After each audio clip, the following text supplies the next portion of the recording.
अस्सलाम वालेकुम सामीन। 26 शाबान मुअज़्ज़म और 25 फरवरी है। ख़बर का उन्वान है आदम खां के बेटे अब्दुल्ला आदम अभी कुछ देर पहले जेल से बाहर आ गए हैं।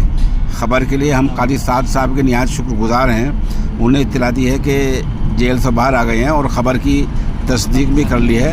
ख़बर से एजेंसी PTI पर ख़बर मौजूद है कि आदम खां के बेटे अब्दुल्ला आदम कुछ देर पहले जेल से बाहर आ गए हैं। बतला दें वो तकरीबन 16 महीने जेल में रहे हैं। 23 अक्टूबर 2 साल पहले तकरीबन 17 महीने पहले उनको गिरफ़्तार किया गया था और उन पर जाली बर्थ तस्दीकनामा पैदाइश का जाली चोरी के इस तरह तकरीबन 45 इल्ज़ामात थे।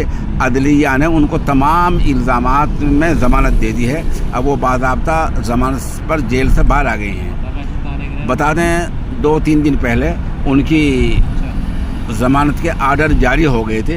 उस वक्त पुलिस कार्रवाई में कुछ देरी हुई जिस वजह से 3 दिन की ताख़ीर हो गई।